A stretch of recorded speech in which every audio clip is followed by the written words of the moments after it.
The funny thing about it was I was nervous because of the amount of songs I had to learn last minute. Yeah, Like I think dude. the song list was like 12 songs, and then like a week or two before it turned into like 24 songs.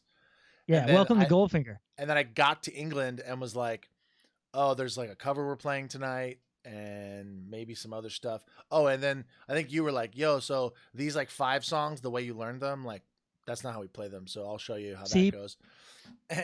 that's me being a friend. That's me being Yeah, going, hey, just so you know. you are, yeah, you are not. This is not whatever he says is the set today. Even 4 minutes before the show, it's not going to be the set. He's going to change it. He's going to throw all sorts of curveballs. Dude, we Yep. just did a live stream at the Roxy, Yeah. and I was very particular because we're filming this. It's a live stream. There's a big production going on. There's all sorts of shit going on in LA, so we really don't have time to waste or nothing. Yeah. And I'm like, hey man, um, I got 4 or 5 things going on here. I got 4 kids in home learning. Like, tell me what we're playing so I can be sharp as a tack on this Yeah. shit. Well, and I know like I said, I've been in the band forever. I know that some curveballs are coming, but I even said, hey, we're not playing these songs or this. Are we doing any covers? And he's like, we'll probably do this cover, this cover, this cover. So I learned all those 3 backwards and forwards. Then we probably ended up playing 4 songs that he didn't say we would play, one of which I haven't listened to in 6 or 7 years. And Yeah. I fucked it up. I mean, I was garbage. I mean, I can like cover because we've been doing this long enough where I can Yeah. cover. Yeah. But as soon as I don't know what my face looked like, but I'm betting you on camera. As soon as he started, I just went, fuck, Son of a bitch. man. Dude. And he has a tendency to do it if a drummer comes in, and we've even done it a few nights. So now, like, when the curveballs are coming and all that kind of stuff. Mhm. We were in London the time before, and Cyrus was playing drums. And to Cyrus's credit, John starts playing a song I've never fucking heard before. I've never heard it.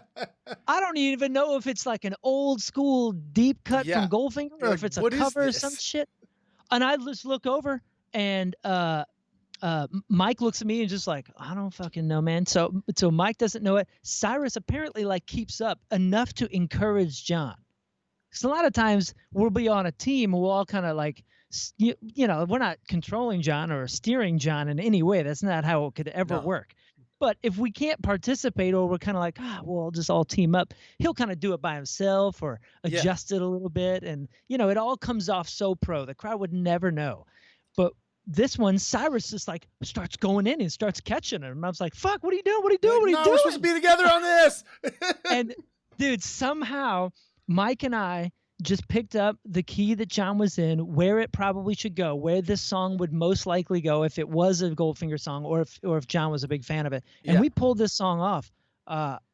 It sounded actually pretty good. I still couldn't tell you I what still the don't know title what was. song it is. Yeah. Dude, but by the end of it, I was singing the chorus along with him and harmonizing. It was fucking amazing. That's It amazing. was so cool. It was so cool, but so stars obnoxious. aligned. It's so difficult, dude. But that's I love why this when you moment. came in, These were my favorites from John. A drummer who's played with you before and knows your shit would know what to do. But when John turns around and does this, when you've never, first time.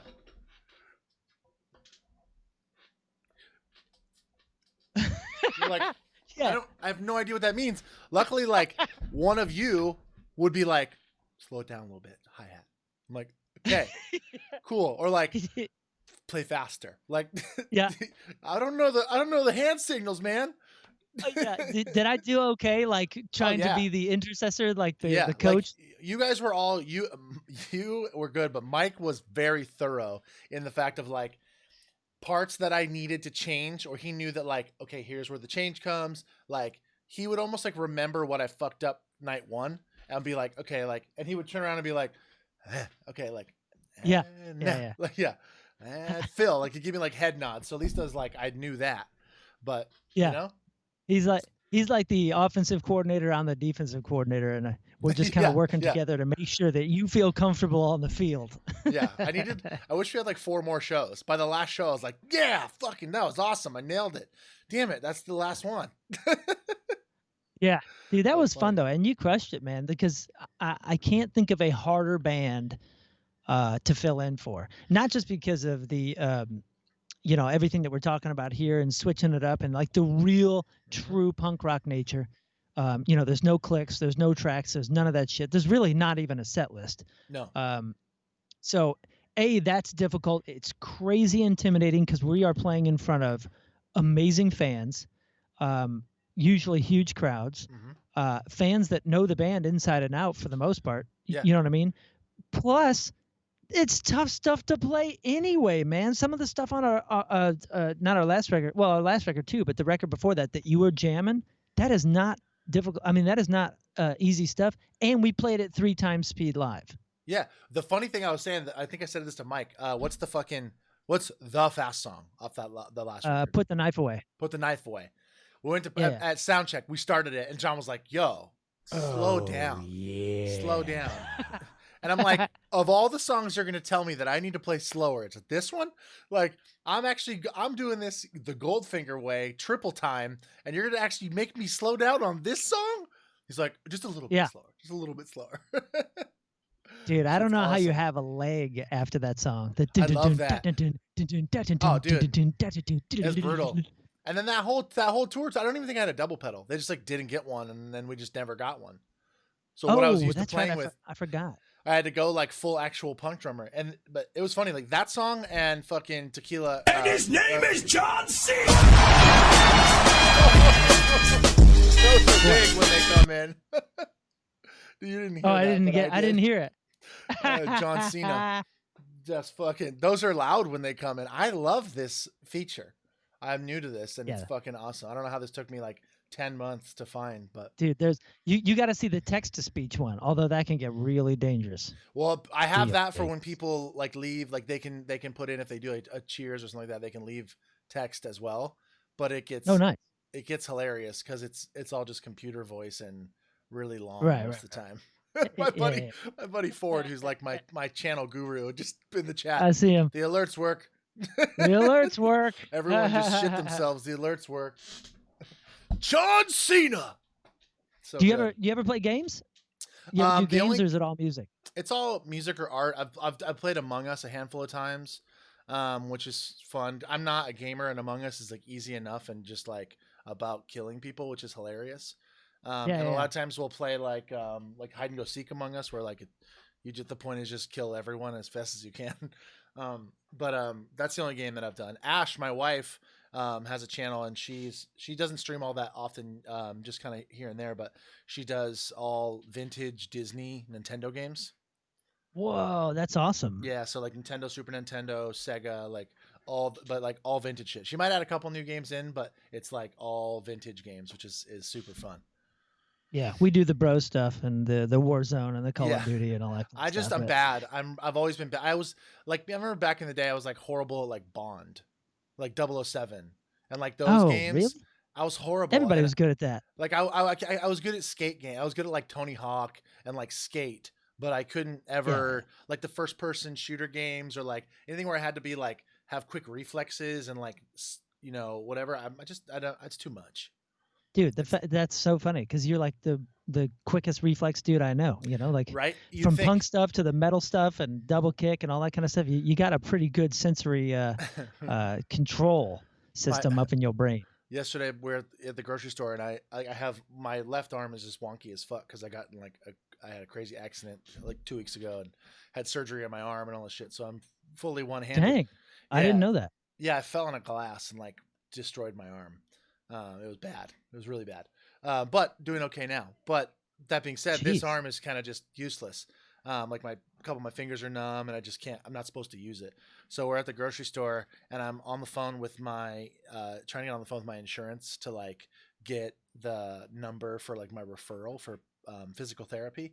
And I have my phone in my thing one-handed, and I'm like going to grab a grocery basket. My mom's like, "Fucking stop." Like, stop for a second and just do one thing at a time. She's like, stop doing 2 things at a time. And I'm like, Mom, I made a living for 20 years doing 2 things at a time. I think I can talk on the phone and walk at the same time. It's funny. Yeah, but, 5 things at a time. Yeah. 5 things using every limb and your face. Yep. Yeah. And the face is really where it gets you. Yeah. I've been in my chat is asking if we play our entire set list during sound checks. I can answer that for a band thing. It is completely different every show. But I don't remember. Did we even get a sound check with you, Brandon? We got one sound check that was also our rehearsal. I remember on the flight there, I had like done a lot of homework and done a lot of like just like home drumming, lap drumming. You know what I mean? And then I really like dove in, and on the flight there, you realize that I was like, I have 8 hours to just like listen to Goldfinger and get it in my head. And even like your favorite bands, you realize how much you don't know. Like I didn't realize how many Goldfinger songs I didn't know by heart. Yeah. There's the ones even that you think you know, like the staples, and you're like, oh fuck, those little fills and those intricacies and all this shit. But yeah, we had the one sound check. That was it. It was like a 2-hour sound check, and it was like, all right, we good, guys? And I'm like, and then I remember like John had to go do something else, and like I think John's gone already. Yeah, we did like 2 more songs maybe, and then I just listened to everything like in the dressing room for the next like 4 hours. It was I don't even remember. Where was that? It was at some little bar. What city? It was like a little bar in London. A bar. Man, I don't remember that. It was fucking packed and hot, and it was just some little Barfly or something like that. Man, I don't remember. Yeah, exactly. Like dude. You were saying, like I don't remember. I remember. I probably remember the jacket I bought that day. Yeah. Remember the kebab you had for lunch, but not the venue. Yeah, I remember going to O'Neill's with Brandon, but I don't remember the sound check in London. No. Yeah, but we do it different. We do it different every single time I've been. But I always wonder. I always stress out too about the drummers coming in, because sound checks are unheard of in that band, dude. Yeah. I played for 4 or 5 years in Goldfinger before I was ever a part of a practice. Like we just never practiced. That's crazy. And the only time that we've ever had a band practice was because Travis Barker was playing drums for us, and he insisted that we have a rehearsal. And when Travis Barker go out there and fuck up because everyone's gonna film exactly. It. So right. So when Travis Barker says, "Hey John, we're gonna practice," John's like, "Okay, hey guys, we're gonna practice." Yeah, but exactly. Other than that, I literally fly in. I drive to the stage. I get there. I set up my stuff. I say hi to everybody. We kind of hang out, go up, kick ass on a show, and I fly back home. Yeah, like that is Goldfinger usually. Fucking yeah, in and out, and we shred. Yeah, and I'm not like tooting the horn or anything, but we kick ass for a band. And you're talking about like, yeah, you're talking about like realizing how many songs you don't know, dude. In Greek Fire, I wrote those songs, and I have to think about it and go, holy shit, but what do we do here? Where does this go? What does the bridge even start? Like, you know what I mean? Like those are my songs. So the Goldfinger stuff is tough on drummers. Yeah, absolutely, dude. I can absolutely imagine that. I mean, like I said, I've only experienced the once, but that was challenging enough. It was, and also I came home and we had a kid like 3 days after I got home. Oh my gosh, that's right. Yeah, like I had just or like a week after or something. That's right. Because I remember seeing in your face you were this much stressed about that. Dude, this is also the fun fact. So like a week before that tour, I had like weird stomach pains, and then they just went away. I thought I just had like the farts, like bad farts. Went away. And then went to England, played with you guys, flew home, had the same pain again, ended up going in for emergency appendix surgery because my appendix had been leaking for like weeks. And I had this like super crazy bad appendix surgery where they had to like take out part of my like lower intestine and like part of my colon and all this shit. And then I was in the hospital till the day before my daughter was born, got out of the hospital on my birthday, the day before my daughter was born, went back the next day to the same hospital and had my baby. Oh my gosh, dude. Yeah, she was tight. That's absurd. Yeah. Congratulations. Yeah. Are you okay? Yeah. Well, no, I just mean congratulations on not having it burst on stage in Birmingham or some crap and being like, that would have been horrible. How do I pay for this? Yeah. What do I do? Can you fly me? Yeah. What do you do? John, do you know another replacement that lives in England for tomorrow's show? I don't even mean that. I just mean like, can you imagine that? Like having something like that happen in a foreign country and like, yeah, I left an organ across the ocean. You know what I mean? Like my appendix is no on the longer aisle. Here. Yeah. Hold on, my daughter's at the door saying, "Daddy, say hi to me." Hi, Piper. She's knocking. Daddy, say hi to me. Okay. That's awesome. Yeah, school just got out, so the youngest is over here on the iPad. I Just saw someone checked walk off. by, and it made me Yeah. turn around. I was like, "Oh, that What? wasn't in my screen." No, I'm surrounded by children. Have been Yeah, since I was 17. you got a lot of chitlins. Yeah. Oh, You dude, know, my oldest is married. that's fucking crazy. Yeah, my How, oldest is your age. how I'm does just that kidding. feel? She's 22. Um, Here's the thing, man. I don't know any different. I don't know what it's like. I don't know what it's like to not be a parent, because I Of went from course. a kid to being a parent. I had no in between. I was never primarily concerned with my well-being first. You know what Yeah, I'm saying? I've never had that. So yeah, I went from, oh shit, I got trigonometry next semester, to, oh my gosh, I'm children. responsible for a human. And just, yeah, I mean, and it doesn't matter what Yeah, age you are, no. a switch just like flips in your head, and you're no longer your priority. You know what I'm Yeah, saying? So I don't know any different. It's kind of nice, because ever since she got married, and she's been married for a year and a half now, crazy. and in a weird way, I thought I would be like more protective, but because I kind of like the guy and I'm growing to really like the guy, Yeah, and we play video games together, it's kind of like, cool. You know what? I trust her and I trust you take care of them. her now. Yeah, you know what I'm saying? Like Yeah, it's this really kind of peaceful, like, oh, nice. Nice. Now there's only like 8 more to go, and I hope they all find decent partners, yeah. and it'll be fine. Only 8 more. It's funny. This dude in my chat's like, "Whoa, whoa, whoa! My dude's looking like he just got out of his 20s." Like Yeah, you're talking baby. about. Hell Keep yeah! that coming. Got that healthy skin. Got that hydrated skin. Yeah, monk. No, that's the thing, dude. I think the children and my lifestyle, and I mean my occupation. You know what I mean? Like Yeah, being in bands and all that has kept me as young as possible. for sure. Mostly in good ways, probably a couple bad ways. But remember, like when we met, the first 10 years we knew each other, I never drank. Oh yeah, So that that probably probably helped. helped. I Yeah, didn't. and I don't I drink didn't now. either. I mean, I drank, but I didn't like. I wasn't a big drinker till I was like 29. You know Yeah, what I I don't mean? remember seeing you drunk. Yeah, I But I never. mean, I was very rare. I mean, I would go out and whatever, but I might go out and like really party a handful of times a tour until I was like 29. So I kind of waited yeah. too.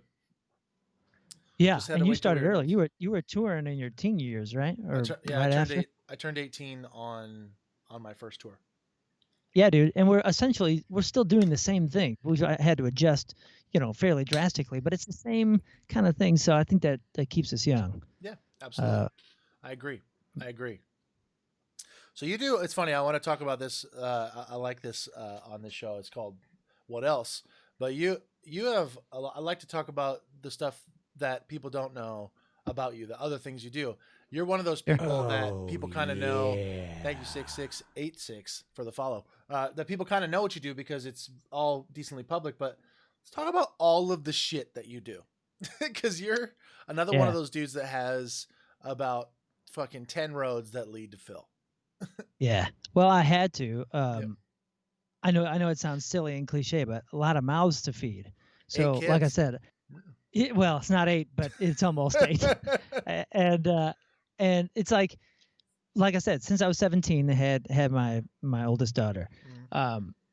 It's never been a priority to me to be cool or to any of that kind of stuff. It's always been to provide for my family. And of course, if I can do so, doing what I feel I'm called to do, doing what Yeah. I feel like I'm good at. Thanks for the follow, yo. Sapien. It's like if I can do all of that, and provide for my family doing that, then I'm gonna do that. Now I was working 4 jobs. I was driving a school bus for a special school district and all that kind of stuff. It's like trying to get a band going and all that. And I had 2 children at this time. Yeah. Finally it hits, and we got a record deal with Warner Brothers and Maverick, and we start the Story of the Year train, and we do that whole thing, and I push and I sacrificed all of it. Now in high school, of course, I sacrificed parties and friendships and popularity and anything and everything to get as good as I can what I'm doing and what I wanted to do, which was Yeah. guitar and singing and music and all that kind of stuff. And as it progressed, again, my priorities never changed. It was always about providing for my family and at least like keeping up with whatever lifestyle I was able to provide for them, which is Yeah. pretty flat middle class. You know what I'm saying? Like For I live sure. in St. Louis, the rent is low and all of that. But at the same time, like, you know as well as I do, dude, we had a platinum record, but 750,000 of them sold for $4 on the end cap at Best Buy. How much money does that trickle down to the guitar player? A big fat goose egg. You know what I'm Yeah. saying? Like, I'm not out there making money. Yeah. Yeah. And the bigger we get, the more people are spending our money for us and all Yeah. this kind of stuff. So it wasn't like remarkably lucrative. Yeah. I did fine. Yeah. But a lot of my friends that stayed back home and were selling cell phones or something else were probably doing better. Yeah. Monetarily speaking. Because they're So actually at some making point all I was the like, money they're earning. Oh, exactly. yeah. Like, yeah. So Thank you, not Party that I'm Squad. complaining, but yeah, but I'm saying like I never reached a point where I was comfortable for a period where I felt like I didn't need to be constantly moving, working, and thinking about the next thing. But I also had a lot of artistic desires. And during Story, a couple record cycles in and all that kind of stuff, it was very clear that like philosophical differences and I don't mean in any bad ways, just like in lyric and in art and what I wanted to do and express musically, it wasn't going to fit there. I was writing music that just did not fit with that at all. Yeah. So started Greek Fire and started it with the rhythm section from my band before I was in Story of the Year. And it was like an outlet, like this just weight off of my shoulders. And I owned the music. I was able to craft all of the branding and all that kind of stuff. So that became a focus for a while because Story was in like a, whatever dip. Yeah. Mm-hmm. Yeah. So I started doing that, started writing for other people and doing different things and really like kind of hit this weird crossroads where I was like, dude, these last couple of years, I've made $0, and I mean $0, next to nothing, like under the poverty level for one of those years. I think I made 19 grand one year, and we were touring and things. Now, some of that was folly because people had messed some things up, and not the greatest business decisions were made. But I was like, dude, what am I doing? I'm like leaving my family to dig out of these holes for. And I don't want to get too deep because I don't want to make it sound like it's bad or anything. But I was like, I need to see my children more. You know what I mean? Like I sacrificed a certain amount for their benefit, of course. But at some point, the scales started to kind of bounce in a different way. And I was like, man, what am I supposed to do? What can I do? Don't forget, Brandon, I'm in St. Louis, Missouri. My options are far more limited than the cats on the coasts. Yeah. You know what I'm saying? For sure. Like I could produce stuff, but I'm only producing so many bands that only want to do so many things that live near St. in Louis. St. Louis. Yeah. You know what I'm saying? And dude, randomly, Greek Fire's kicking ass. We're doing really well. We've got a couple, top 5 singles in Chicago and St. Louis and some other Midwest markets, and pretty well known for Greek Fire. And at this point, now I'm probably as equally, if not more known at that point for being in Greek Fire than in Story of the Year.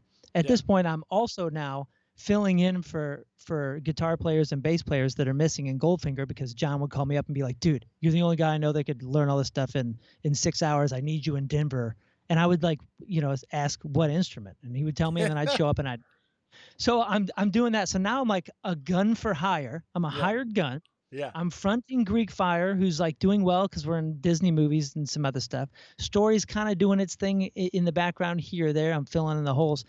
But ultimately, all of a sudden, this little kid from South County, St. Louis, who has a radio station that actually still plays rock and roll, that still plays alternative music, we're having a conversation because they were booking Greek Fire for something. And the PD's like, hey, you ever consider going on air? And I was like, are you fucking kidding me? Listen to my voice. It's the opposite of Howard Stern or any of these radio guys. Like, dude, I have the worst voice for radio in history. And he goes, no, dude, no. That's like the announcer style guy. But but radio, especially like a localized show, is all about personality, and you have a voice that is unlike others. So it's a good pairing with other people because Yeah. there's no mixing it up. For When you sure. listen to a radio show and like three guys have the same voice and you're like, who the fuck is talking? I don't even know who has opinions and who doesn't. Exactly. Well, all the most popular dudes that have ever been on the radio have like a super signature voice, and they're usually Yeah. not like other than Stern. They're not like, oh hello, we're listening to fucking 98.3. Like it's always like I think about like when like Adam Carolla was on like K Rock and like on Loveline and shit, and like people like that, or like Kevin and Bean, even they have like these weird quirky voices. They Yeah. stand out. Like anything else that ever gets successful, it stands out somehow.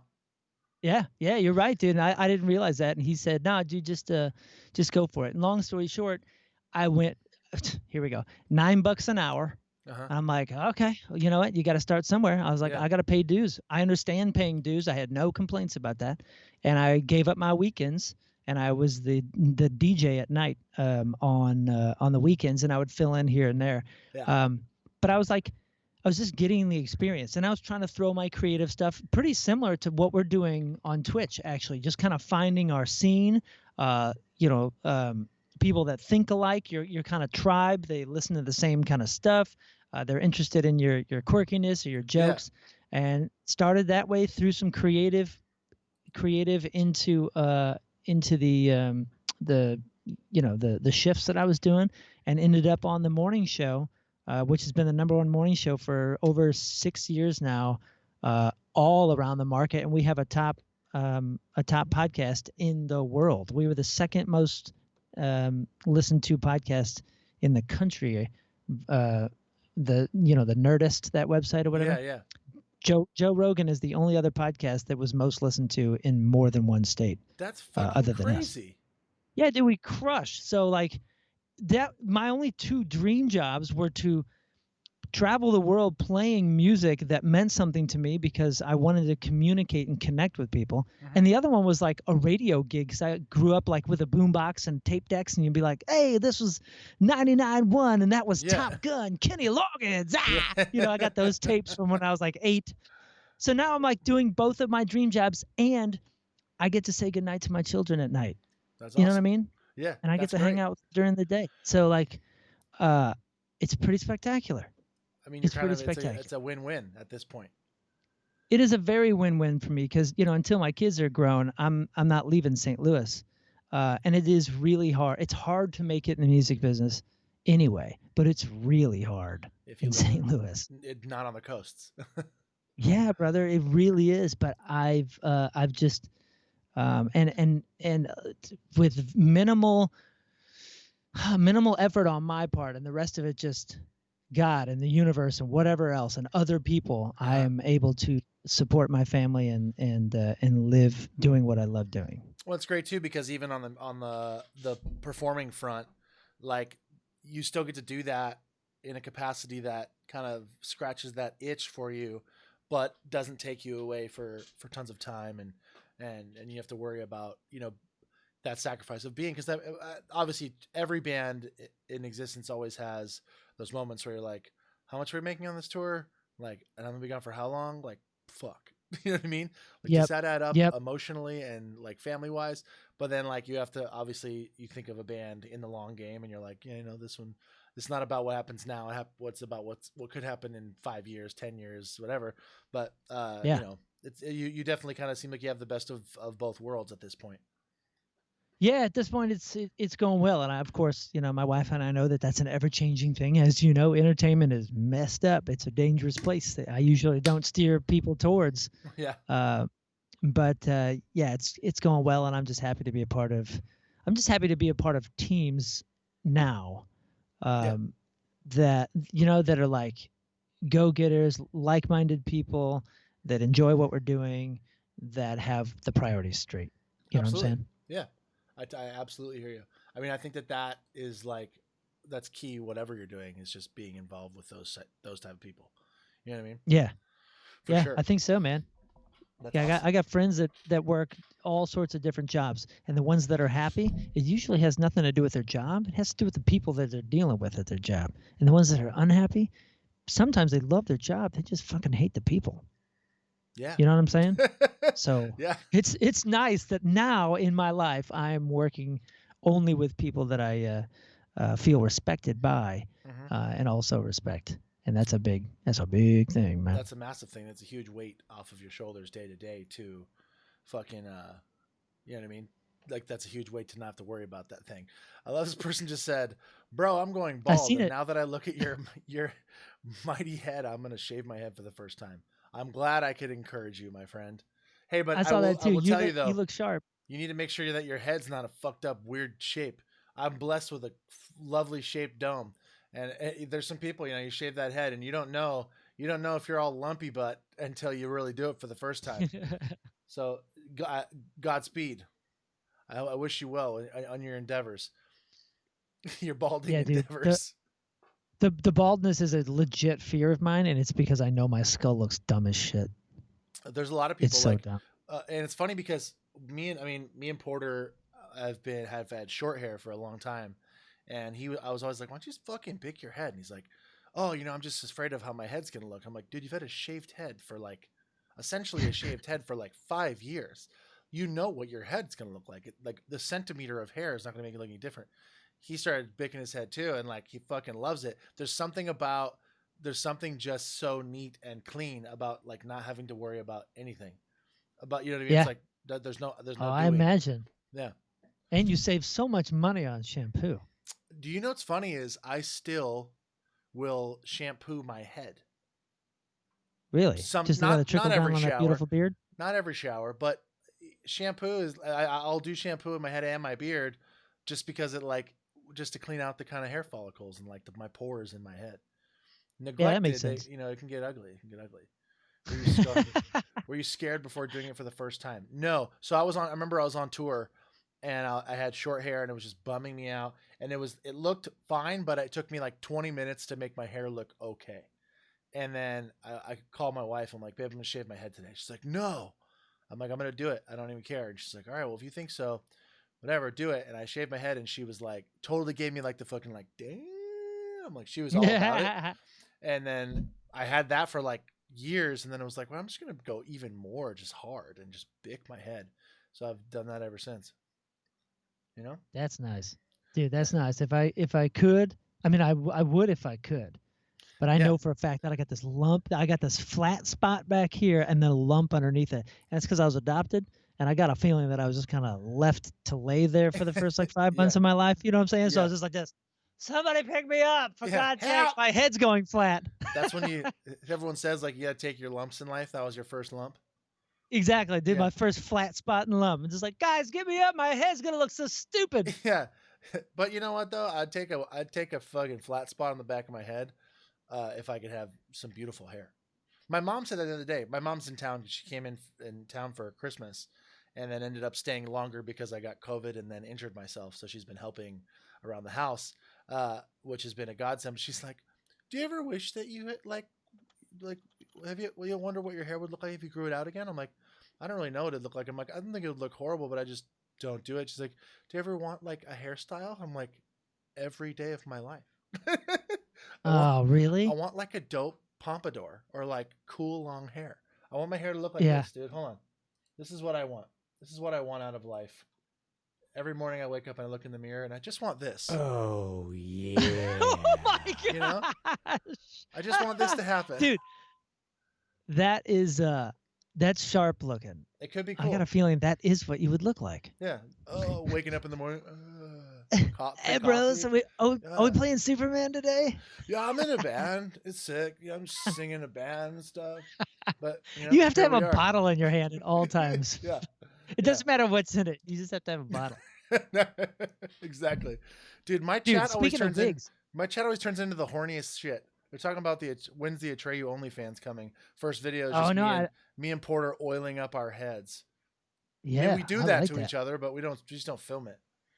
You He, know what I mean? he could just soak it up with his beard too after just in case you get some extras there. Dude, speaking of the giant wig, we another thing I do, I forgot. There's like we do like a 90s. Yeah, well, no, we do a 90s tribute band that started from the morning show. So our morning show does all these big, events and parties and whatever, including New Year's things. And we're like, Yeah. oh, dude, let's do a bunch of covers, old covers, and dress up and be stupid. And it was so much fun Yeah. that we just kept doing it. So we only play like events and usually like radio events and some other stuff. And we're called the Teenage Dirtbags, and it's only 90s alternative stuff, Yeah. you know? But I mean, sometimes it gets pop, sometimes it gets super punk, but it's Yeah. just like funny, and I'm obnoxiously loud on stage, and there's jokes, and it's pretty crass. But dude, I get to sport some badass wigs because I go full on with the. Yeah. Oh, As you Chili should. Peppers has just started. Excuse me, let me get my wig. Oh, Nirvana, let me get my wig. Let me get my Alanis wig. Morissette. Yeah, which by the way, the Alanis Morissette and Red Hot Chili Peppers wig is the exact same, and the mannerisms when I'm singing are all exactly the same. You realize I never how noticed it similar until all it these artists happened. are. Yeah. Yeah, they were back to back songs, and I was like, "Holy shit, I'm doing the same moves." I'm in the same character right now. I didn't even have to change. You Yeah, cater really, the set list really, so that you can be in the same character for a handful of songs. yes, because I don't want to take the wig off. I'm like, okay, guys, we gotta go from Foo Fighters to Chili Peppers to Alanis. That's a brick, That's and one then wig. we'll yeah, the next one is Nirvana, Silverchair, Goo Goo Dolls. Boom, All that's the another same. wig. Do you have a wig It's tech? so much fun. Oh, I should. You Well, I probably guess should my have a guitar wig. tech. Like have a dude that Yeah, have them all on like mannequin heads, and like you pass the guitar off and he puts it on and brushes it, make sure you're straight. Like that's a God, worthwhile expense to hire you're a right. wig tech. But every mannequin torso has the same flannel. Yes. It's Yeah, they're all the 90s flannel. exactly. I like this idea. I think we're onto something.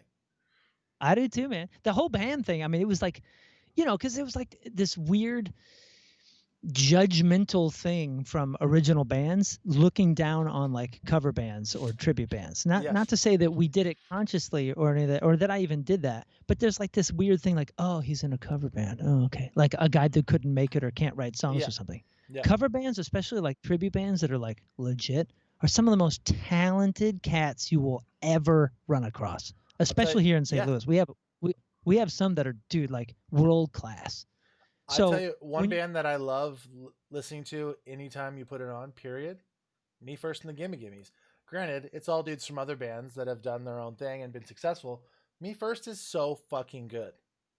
yeah, Like, dude, so good. yeah, I love that shit. They were the house band for we did a late night show a couple of times. What's the dude from TRL? Why can't I think of his Carson name? Daly. Carson Daly, thank you. We did his show when he had a late night show. Yeah. And I think we did it twice maybe, but the whole time we were there, Me First and the Gimme Gimmes was the house band, which is Sick. perfect.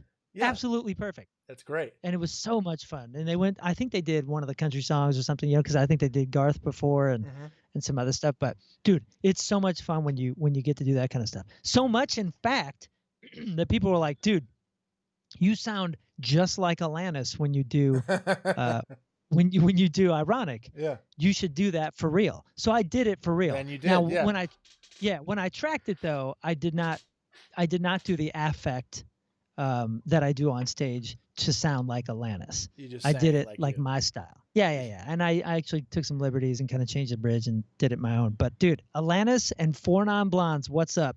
I dare you to find somebody that sounds more like those two gals on stage than I do. That's such a I don't know dope, if that's a. It's such a dope flex. I love that so hard. I fucking dare you to find someone that sounds more like Alanis and Four Non Blondes than me. I dare you. The hardest hire flex. me. I love that, dude. That's the hardest flex I've ever heard. I back that really, really hard. I was in a cover band when I was before like Atreyu and everything. Like we were a band, but we didn't tour or anything yet. And it was me and Ian Fowles who played. He's in the Aquabats. He played for Gerard Way. He used to be in that band Death by Stereo, a million bands. He's incredible. And then this dude Nate Willett who sings for Cold War Kids. This is pre all of us doing anything. Then my friend Kyle, who's just a dentist now, he used to play in Atreyu, and a couple of our friends. We were called the Electric Youth, and it was strictly 80s rock songs. So, and our cutoff was 70. It was 79 to 90 was our cutoff that we would do, and we would just do like started as doing like parties. We played like a couple parties, and then like we would book like a show at like this coffee house in Yorba Linda where we're from. And we're like, cool, we'll go play this coffee house. And like 600 people showed up. And then we're like, what the Yes. hell? And then we play like a backyard party, and like 400 people would show up to like a house. We're like, this is a problem. So we'd book like a bigger show, like in like some warehouse space, and like bring in a stage and like make a backdrop out of our, like spray paint a backdrop. We're like spray painting our own t-shirts, and like 500 people were like, what is this? How is this band bigger than all of our other bands right now that we're actually trying to do? You know Right. what I Yeah. mean? That we work so hard at Yeah. branding and promoting and like Trying too hard. just, yeah, sweating on every little thing that we do. And then we throw this together for funsies and it just hits. Back when I was doing Hell or High Water, our original guitar player, his name was Neil. He plays in Devil Driver, that band Devil Driver now, but he used to play for David Cook, the dude that from American Idol, and he was the music director. So they would do like tons of covers because of American Idol set. Like Dave would do like tons of covers live and stuff too, and they just had to know like shitloads of songs, and he was like he had a huge history in like doing like his previous bands. He would tour fully independent, and he was like, if we want to put in the effort, he's like, I still have the contacts for like probably 40 bars around the country that like while we're on tour with Hell or High Water, like slumming it, trying to start this band up, like if we could do like 2 bar gigs a week, like we could make lots of money on tour. Like still and do Hell or High Water, but then just do cover sets as something else. He's like, I have the contacts. We just like never did it. I think back then too, it was like, no, that's a stupid idea. The reality is we probably would have been killing it. Yeah, you should have done it. like, okay, it's like cool. We can get like $500, $1,000 to come play some like dinky rinky-dink headline show, Joe Nobody new band, or we can get $2,000 to play up covers at a bar. You're like, what? How does that work? Yeah. It does, man. It works, especially nowadays. I feel like there was like a 10-year period there where that wasn't as doable. No. But it's back. All is well. Well, like nostalgic culture is huge.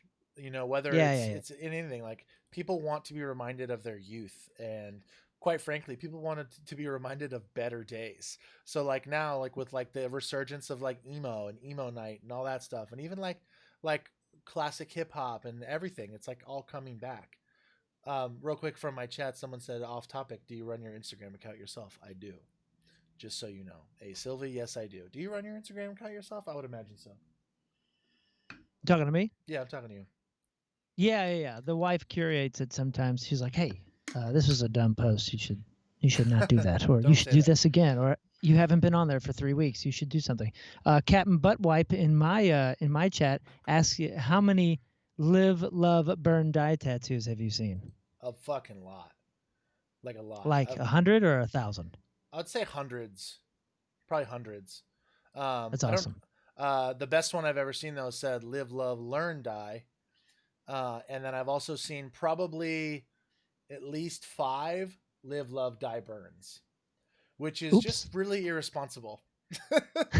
Yeah, dude, that's like that's the no regrets. No, it's like, exactly. Come on, man. It's like, dude, you love my band enough, and you love this song enough to be like, I want this tattooed on me, but I don't love it enough to properly learn it or read the lyrics. There are 2 instances where you just have to over proofread. And that one is a tattoo, and the second one is if you're pleading not guilty to something. Make sure that the that it says everything you need it to say. Yes. I'm missing any words. I'm king of the lack of proofreading. My band is like, dude, come on. Like my management, they're like, what the fuck are you saying in this email? Like, stop typing with your fists. Like I do it on. If anyone follows me on Instagram, the grammatical errors and just the whatever that is used. On the first Hell or High Water record, we had a song called Find the Time to Breathe. All of the song titles on the artwork on the back of the album were my handwriting. And it said the first pressing, it's actually a fun fact, little Easter egg. That record was fully pressed independently. The first pressing of that album, that it says Find the Time to Breath. Whoops. Yeah. So if you have an early pressing of that has Find the Time to Breath, that's one of, I think, 500 that were made. I probably do. Because most likely. Because Greek Fire and Hell or High Water started pretty much at the same time. We did a couple showcases together. Yeah, we did. Didn't we play at the Viper Room together? Yes. Yeah. I think that Yeah, was the yeah, we first did. show, the first like showcase I ever did. I didn't even have a band yet. It wasn't even like, it was called something else. But the first like show I ever did to like play the new songs for labels, I think was with you guys at the Viper Room. Yeah, I think it was because Yeah. they Katy Perry's brother was there. Yep. Oh, well, I didn't know that. I Well, don't know what I don't know he what he looks opened. like. Did he? Yeah, he was the opener, I and think I then was we just played. And nervous and talking to people that I didn't even. I think I was on the curb out in front of the Viper Room until we played, and then I was yeah, played, and then watched you guys, and went. It was that was an interesting evening. We didn't get it was signed a off of that really show. interesting. Yeah, we didn't either. Yeah, We didn't either. I think that They were like, fucking. that was wonderful. I think if you want to totally shoot yourself in the foot, you do a goddamn showcase at the Viper Room. The Viper Room is such a classic, legendary place. It sucks all the dicks to play shows. I hate every show I've It ever really played is. there. The stage is It small really and is awkward. the least fun place. You can't see it, the lights are awkwardly placed, so like you can't see shit. No one wants to go there. Everyone that works there is kind of an asshole. like no matter Yeah. what. They don't even let you Yeah, like dude, go inside barely. you're right, dude. It's not the greatest place. Although it is where Story of the Year got the Maverick deal. Okay, well, So so there you've is had there is benefit from it. Yeah. yeah, but it is a nightmare, Yeah. Yeah.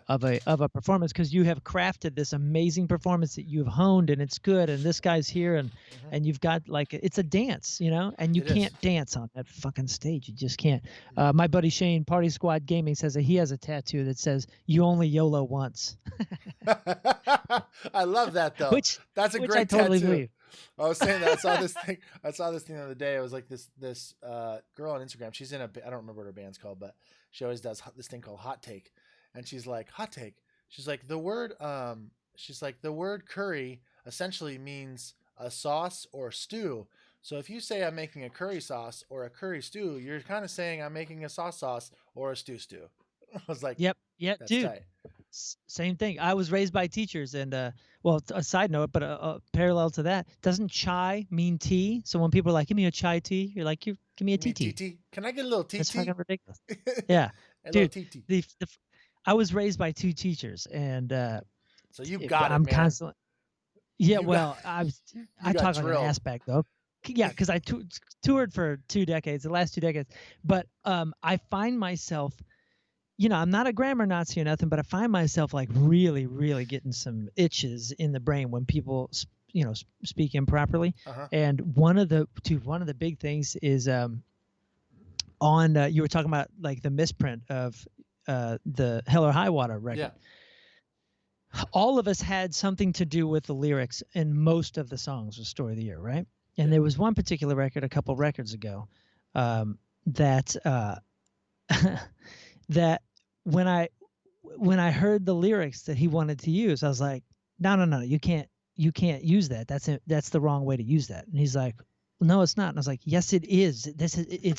It's you and I if it's this type of sentence, but if it's like this, it's you and me. And I had to go through a grammar lesson. He goes, but it doesn't rhyme like that. And I was like, yeah, but do you want to look fucking stupid or like do you want to rhyme?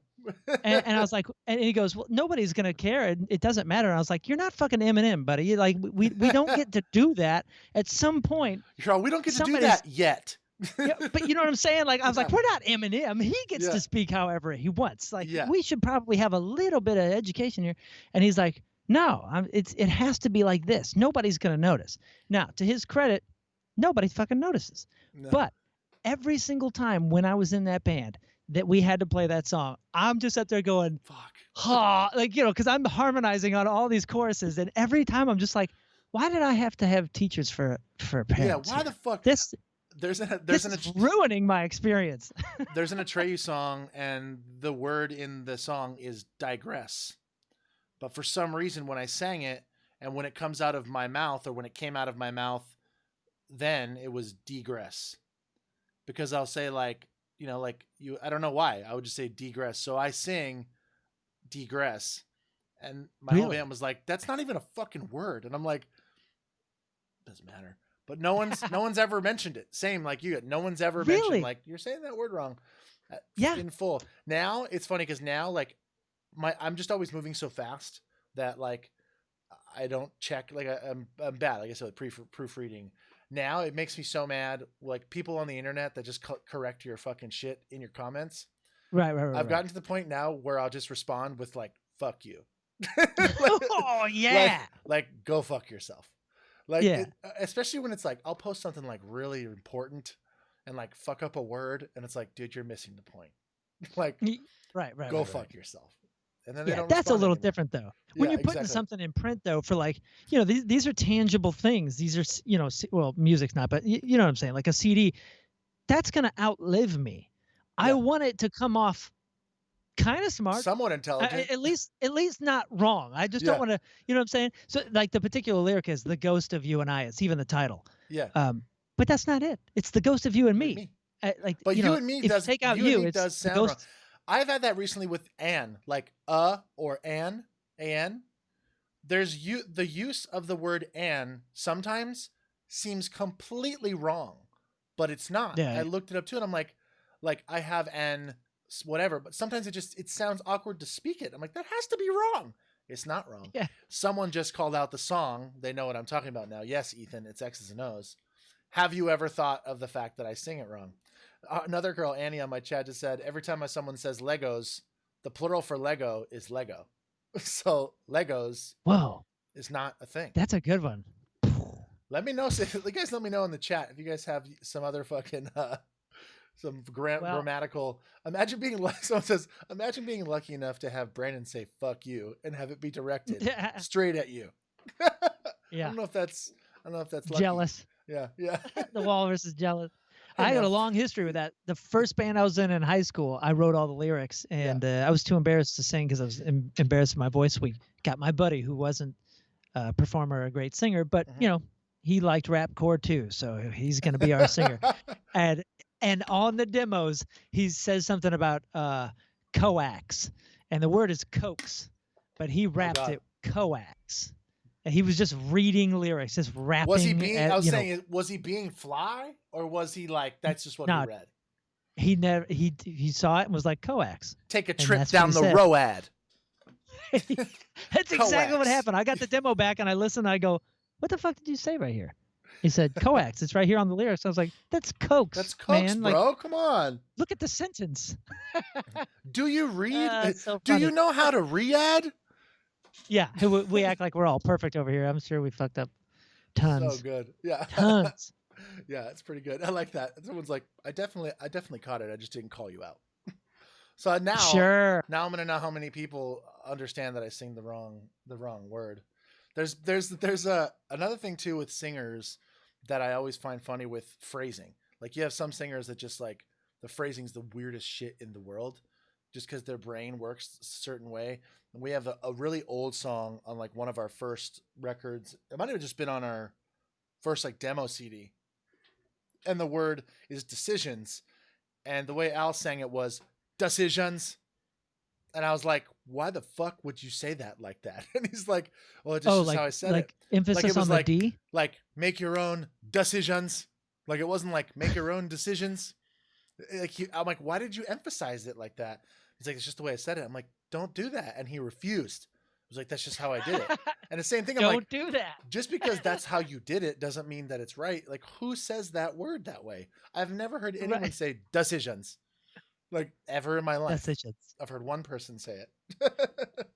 See, now I got a question for you. You know the place that sells or used to sell CDs that has the washing machines and the TVs and all that. It's two words, both start with a B, an alliterative phrase.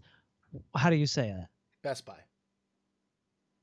You say Best Buy? Like your emphasis is on the best? Best Buy. Yeah. Best Buy. I'm kind of like no emphasis. There's no emphasis. It's all neutral. Best Buy. Why now, do you say Best Buy? You're emphasizing. You say Best Buy. So you're all. So you, do you also give the fucking that's the Christopher Walken Foo Fighters?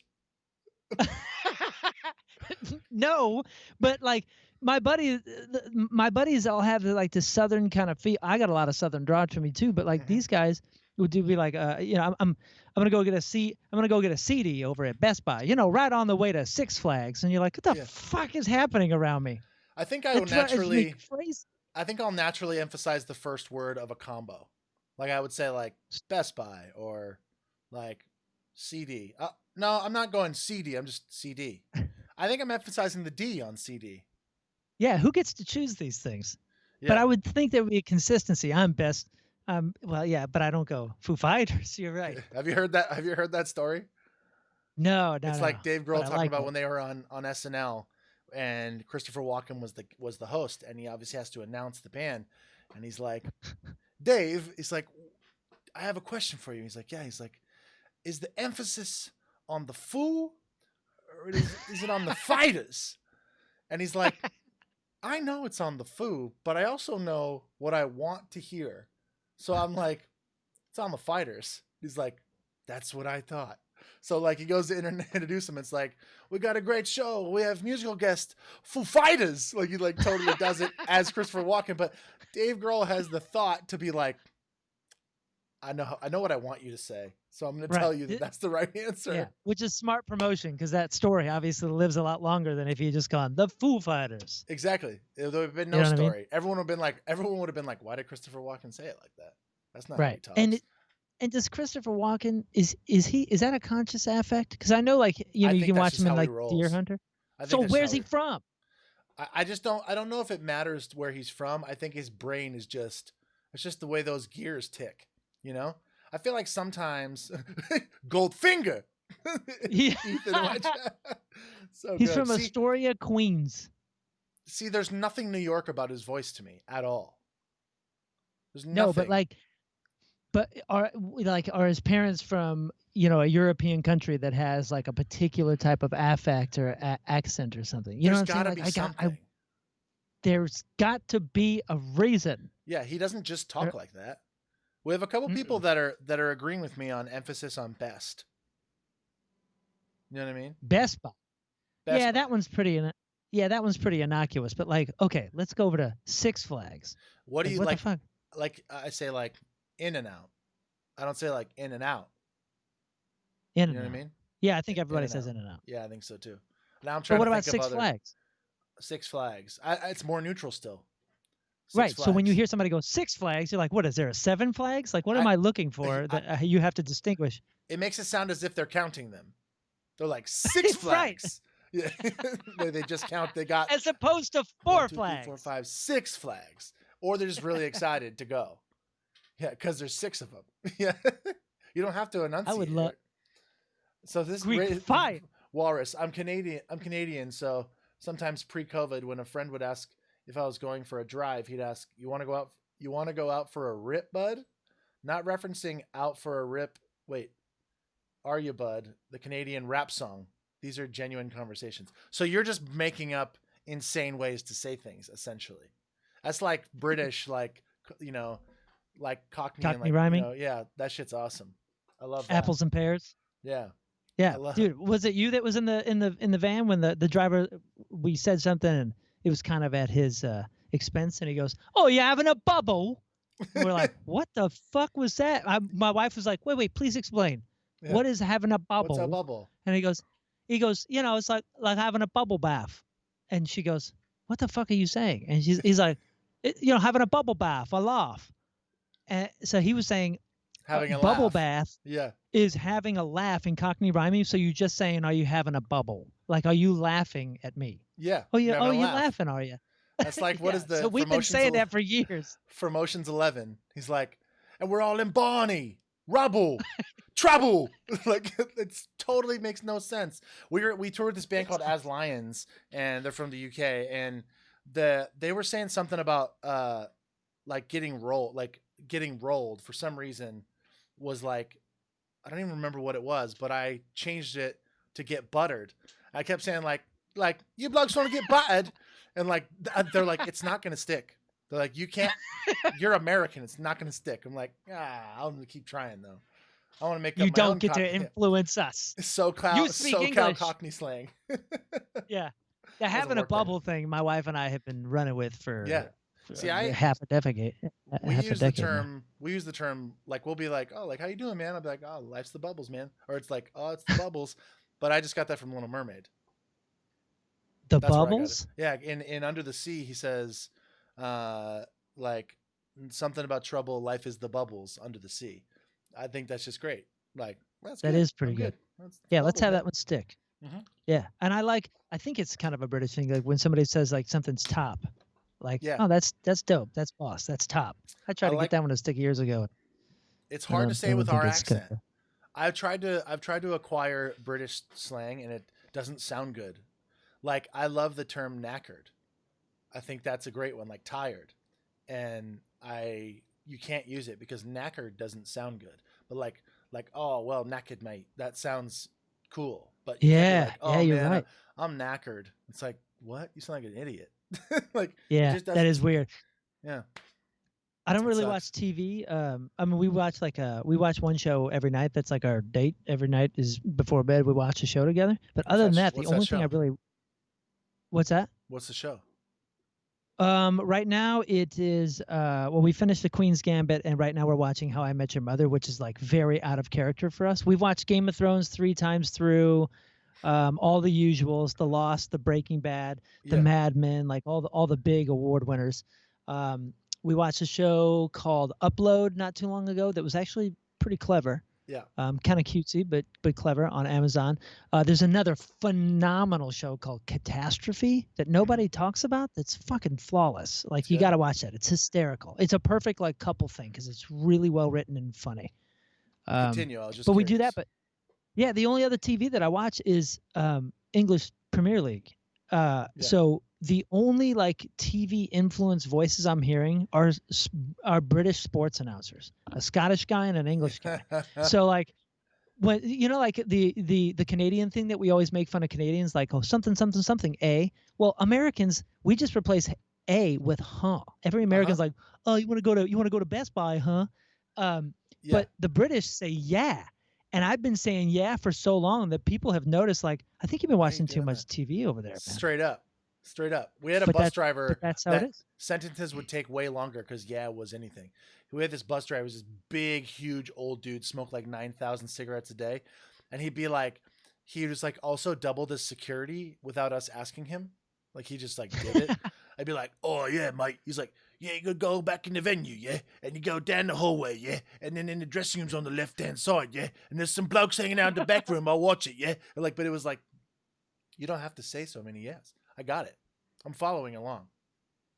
That is a very habit though that I picked up early because I've been watching the EPL since '99, and it was like that was the standard. But it's only in question form, like, oh man, that's your thing over there, yeah? Like, That doesn't seem whereas right, you would say huh, and a Canadian would say a. Yeah, or just nothing. I'll just be like, that's yours, or right, that's yours, right?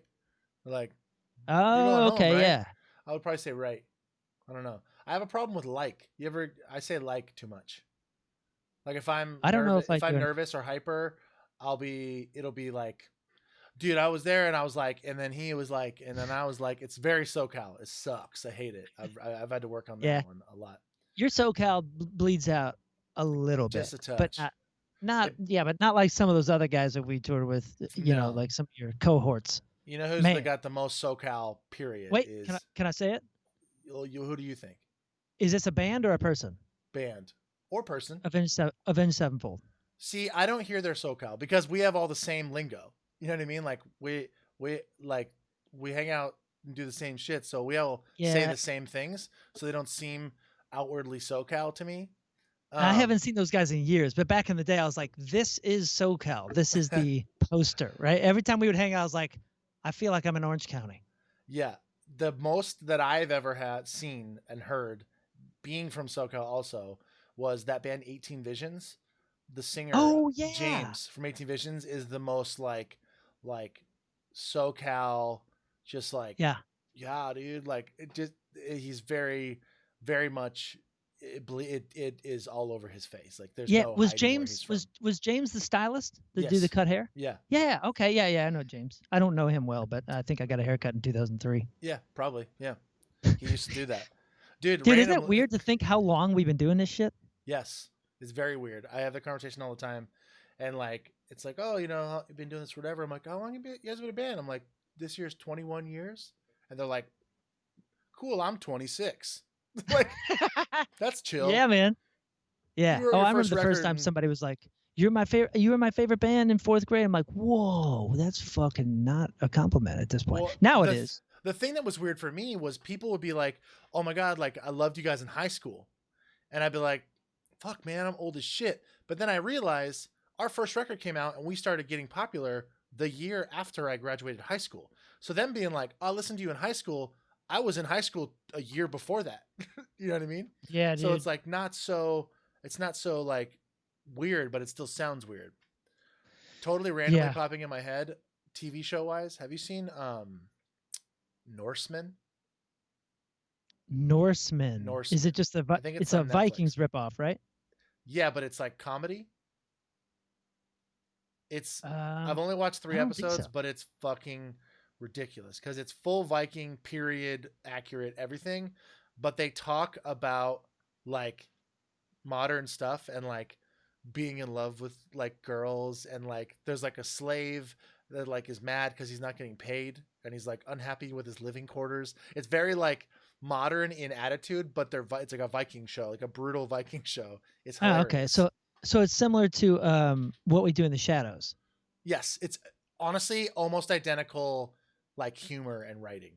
Oh, okay. I'll Yeah, check that out. it's really I'll good. check that out for sure.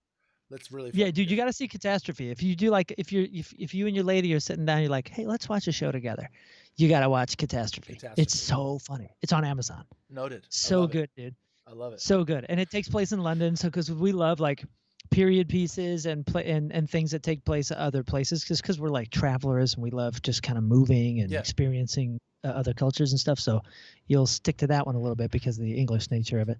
But For dude, sure. speaking of the English nature, I don't remember if it was in England or Australia or what. But speaking of you and some of your fellow Southern Californians Yeah. and our weird intricacies and games and accents and fun, you motherfuckers and your Birdman stuff that you got us on. We still do Birdman. Me and like my crew, and like I think my oldest daughter even participates. Like Birdman It has been a lives. thing since Yeah. you and your bastard boys showed us. And I don't know. I'm sure you did this with 1,000 other bands, but Yeah. the way that me and I think Scott, who's on the Riz show now, you remember Scott, my redheaded cousin that used Yeah. to sell merch for us? Yep. He's on the show as well. He's become somewhat of a St. Louis celebrity. That's awesome. And I think he was with us when we did that first tour when you guys showed us the Birdman. Now, Yeah. for anybody that's listening or watching that doesn't know what the Birdman is, it's a game that this guy taught us. And it's this. You got to do this with your hands. Uh-huh. And if somebody sees you, here, you explain it. Just like you taught it to us. I can only one-hand it, but you do that's the Birdman. And if so, say I was like driving down the street and I saw freaking Necro Sapien walking down the street and I was like, "Go Necro!" and I Birdmaned you. You have to lay down wherever you are, whatever you're doing. So it doesn't That's right. matter. Both shoulder blades. Yeah, both shoulder blades have to touch the ground. Doesn't matter if it's fucking raining, if you're in the middle of the road. Fun on tour because it doesn't matter if you're in catering, on stage, about to go on stage, in the shower. Doesn't matter. That's right. So that's the Birdman, and you can block the Birdman with this. So if some you kind of learn to not look at anyone, and we haven't played Birdman. Right. Birdman kind of fizzled out in our own circle, so I'm glad it's still alive in yours. But oh, awesome! Shane Told just fucking rated with a party of 51. I wonder if Shane's on. Nice. But yeah, so you can block a Birdman with this, but and if the rule with Birdman is that if you ever decline to lay down, you're out forever. And it doesn't mean much until you want to Birdman someone else and you're like, fuck, I never can do it ever again. Yeah, you're You know out. what I mean? You're out. For anyone buddy. that's just joining us from the Shane raid, first of all, Shane, thank you if you're here. Good to see you, buddy. Yeah, Shane. Appreciate it. I'm on with good buddy Phill. We're telling stories. We've been on for a little while now, but we're talking about a game we used to play that we introduced Story of the Year to. I don't know who taught us. I want to say it might have been Esley Dying. No, theirs was the sandwich punching game. You ever get hip to that? They tried many times to get us on the sandwich thing. I think I lost 2 sandwiches. I was like, guys, I'm done with this game. Hate this I'm game. not a fan. Sandwich punching was way more brutal. Shane says, hey, way more brutal because if you made a sandwich What's up, Shane? or a burger of any type, anything between 2 pieces of bread, if you didn't put something on top of it, whether that be a chip or a French fry or your finger or a napkin or a toothpick, someone could come up and punch your sandwich, and that's Yeah. it. Now, if you took a bite of the sandwich and then put it down, then you don't. You have to wait till someone takes a bite. So if you punch a fresh sandwich, which I learned, you have to make them a new one or get them a new one. But people, I went up to this dude Ricky, who was on Taste of Chaos. Do you remember Ricky? I think he was working with Ricky, Asley which- Dying. I think he was drum teching for Asley Dying. And I bet I do if I I saw walked his up face. behind him in catering. He sat down with like a fat, catering sandwiches are the best. Like you're Yeah, yeah. loading that shit up. He was masterful with his fucking artistic. He was a sandwich artist. He fucking had this fat fucking sandwich, and I went over the top and just demolished the thing. Like my hand was just fucking mayo and cheese. Oh, Lettuce flew yeah. I think I everywhere. remember this. Yeah, he was fucking pissed because he hadn't taken a bite yet. So I had to then make him a sandwich. And I felt horrible because like I didn't know the rules yet. But we don't really play that one either. The most heartless, ruthless son of a bitch I ever saw sandwich punch is my fucking wife. My Really? wife You has- punched her sandwich? She punched ours. Yeah. Thank you, Sinister, for the follow. I appreciate it. She punched It ours. sounds so dirty. Yeah, thank you, Metal Gear Ryan, for the follow also. She fucks people up. Oh yeah. Thank you, Matt, for the follow. Yeah, she would fucking destroy people that haven't even played the game in like years and just fucking sneak up on them and fucking like sandwich falls off the plate, meal ruined. And they're like, Yeah. fuck. And it's the same Oh, thing with sandwich punching. You yeah. kind of have to be like, I don't play anymore. Like, I'm out. But then Yeah. sometimes you want to punch a sandwich, you know? Well, the Thank hard you. thing is you got three. We had 3 games going at once. We had Birdman. Mhm. We had the sandwich punching, which I forgot. There was a name for it, but I forgot what it was called. And then the other one was Buffalo Club. Yeah, And Buffalo with Club's all the punch one, right? no, Buffalo Club was the beer. If you had, Oh, we still play yeah. Buffalo Club. I'm like a lieutenant in the Buffalo Club still. Hold on. Someone just followed me. Their name's Captain Med Butt Wipe. I love Twitch handles. Thank Dude, you. Thank you Captain- for the follow. Cap- Thank you, Jack Mara, for the follow. Captain Butt Wipe is awesome. Dude Dude, is awesome. that's That's a great- that's Cody. That's a great fucking name. Yeah, Cody's awesome. Yeah, guys, anybody in my chat, if you guys haven't followed Brandon or it's Shane as well, make sure Shane you as follow well. Shane. Will you guys do? Will you guys, Annie or Ford, do a little shout in the chat for Shane and also for Moon? Thanks, dude. Yeah, the 3 games going on at that time. So Buffalo Club is if you have a well, you know what? Are we supposed to tell these rules? Because then we're like initiating everybody. I'm not sure we want to I think initiate spread it. everybody. I in think Buffalo. spread it. You know, I think Okay, so just the open that pit I up. forgot. We have a couple friends that have Buffalo Club. I mean, they have a buffalo tattooed on their hand right Yeah. here, That's serious. on their right hand. It's So really serious. Buffalo Club is if you have a alcoholic beverage open in your dominant hand, and most people you got to kind of know who's a lefty and who's not. There's very few lefties, but whoever dominant hand as far as what hand you usually hold your drink in. If somebody sees that and says, "Are you a member of the Buffalo Club?" and they complete the sentence, you have to finish the drink. Doesn't matter what the drink is. Doesn't matter how far down it was. Doesn't matter anything. You got to finish the drink. That's it. No complaining, no bitching. If you went on to the game, fine, but you're never in the Buffalo Club again. Yeah. The only 2 exceptions are if it's unopened, no go, and if you're double fisting, it doesn't count. But if you're double fisting and you finish the one in your non-dominant hand and the other one is not finished, then you can get Buffalo Clubs. They have to finish the entire phrase, "Are you a member of the Buffalo Club?" and then you got buffaloed. The only other exception is known as a gentleman's rule. Oh, If Brandon over here is holding a bottle of Belvedere and he opens the lid, That's don't not. kill the man. You know Yeah. what I'm saying? Like nobody wants to see anybody I die. don't need a hospital But- stay. Yeah, but we have fucked up some people with the Buffalo Club. Yeah, We've done it it's via easy. Twitter. Oh God. Another fun name, Oh, well- Free Beer Dave with the follow. Free Hey, Beer that's my best Dave. buddy. That's tight. I like that. Yeah, Free Beer David is great. And I've nailed his ass with the Buffalo Club. We got Buffalo Club throughout the entire city here. I love it. We never we never got super into Buffalo Club. I think that I don't know. I think we're just maybe respectable. Thanks for subbing, Free Beer Dave. Appreciate you. Thanks for the follow, Elwin. But Elwin's fucking awesome. I like how we're just trading. We're just making freaking fun friend soup with our channels what this- here. Yeah, that's what this platform is about, man. It's Yeah. everybody supporting one another and keeping it going with music and Exactly. chatting and games and whatever else. You know who's real about? I mean, it's not really. It is Buffalo Club, but without a title is Johnny from Avenged Sevenfold. Oh, Because yeah. thank you, Ancora, for the follow. Because he has beer and wine tattooed on his knuckles. So he has his beer hand and his wine hand. And for a while, like you'd be like, wrong hand, bro, and he'd be like, and just pound. That dude's a fucking ripper. But like, yeah, he's got his designated hands tattooed on his knuckles. That's amazing. Yeah, a couple hard. people we knew were getting hit so bad they put the buffalo tattoo there so they would remind them like, oh shoot, switch hands. I got so good at it though that I still only drink water with my left hand. Even water, like anything. I don't hold anything with my right hand anymore because you get hit a few times. You try to go on. It was the yellow card guys that got me in Australia, and they got me so bad. And the drunker you get, the dumber you get. Yeah. The less you remember.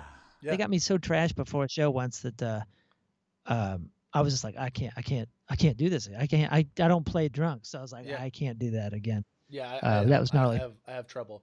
Thank you, 91 Jerk Store, for the follow. Thank you. I've been 123. I don't know why I saw I've been 123 that just followed, and I sang it. I've been 123. I started singing like a Dolly Parton song that doesn't exist.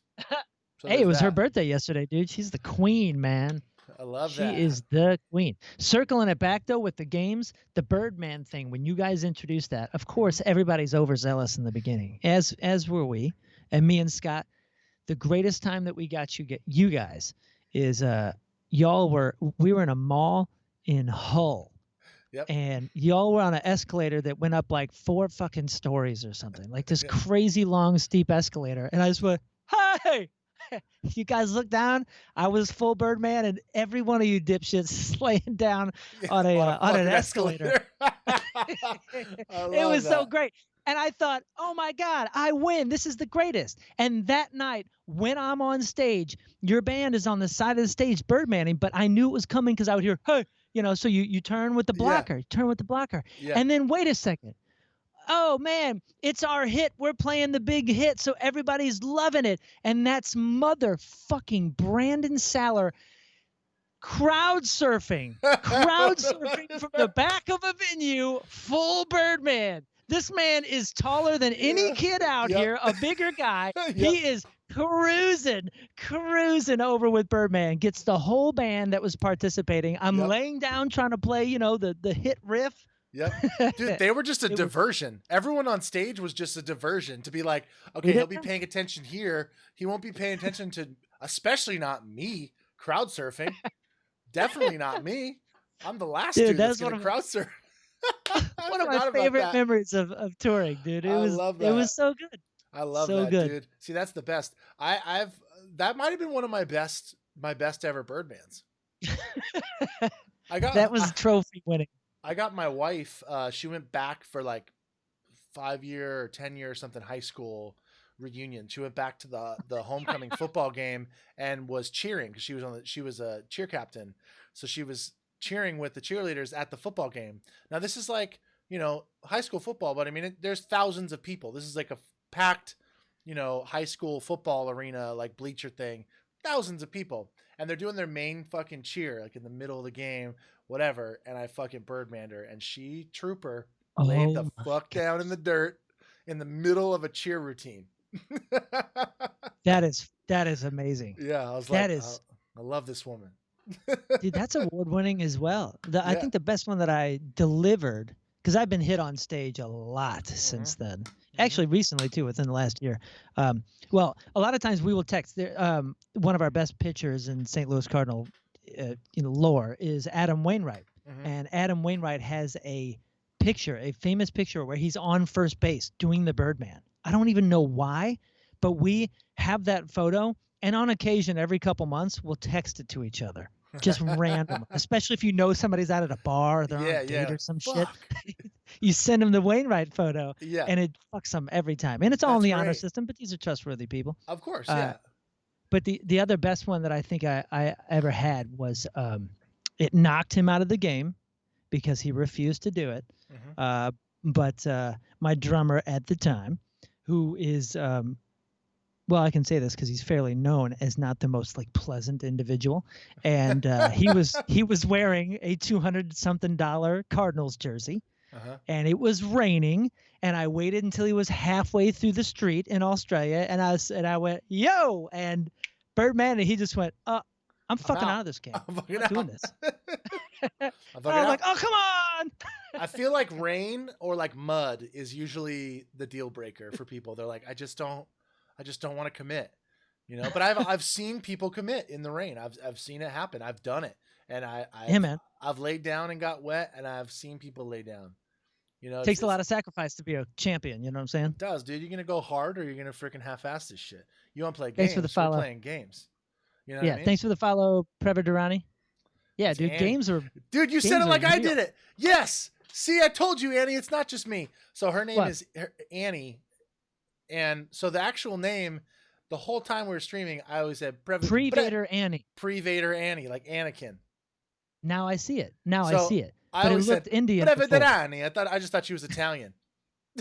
Oh yeah, that makes sense. I thought she was from New Delhi or someplace. Yeah, Prevederani, but I still call her Annie or Prevederani. I never Pre-Vader Annie. She's one of my moms. Pre-Vader Annie though. I like that. She's the best. Like that. What's up, Skywalker? So good. I love it.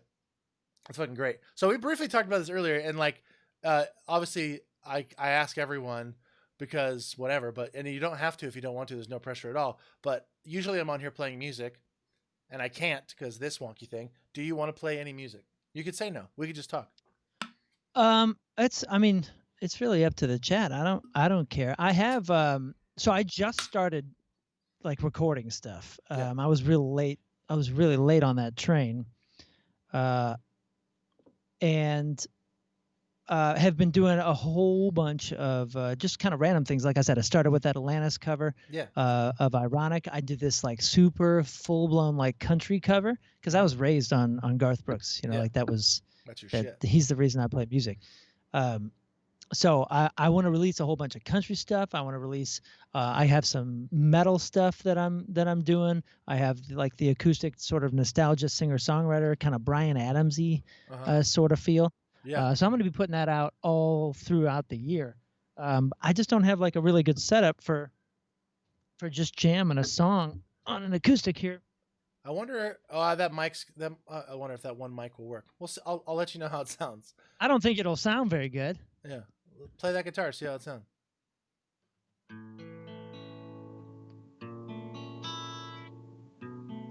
Actually, sounds pretty crisp. Really? Blame it all on my roots. I showed up in boots, ruined your black tie fit. I'm not gonna sing Garth. Dude, you gotta sing something. I thought you were just gonna bust into Garth out of just like no warning.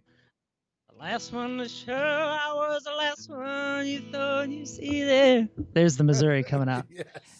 And I saw a surprise and the fear in his eyes. No, I'm not gonna do that song. I do love that though. That's my.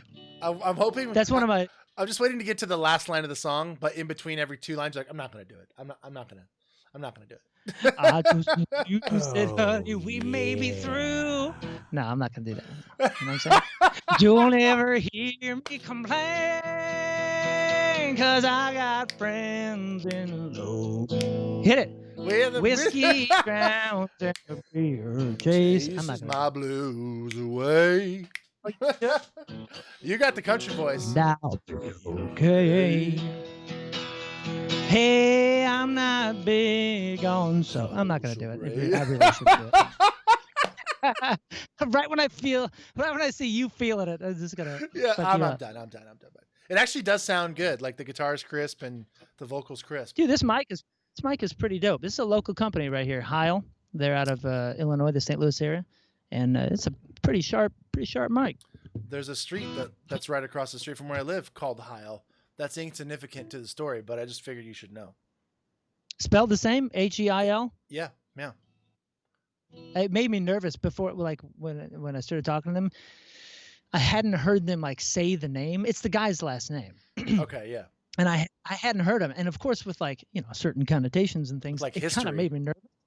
Yeah, right. Like real truth and history. Yeah. I was like, I didn't want to be the first one to say it, Yeah. because I wasn't sure.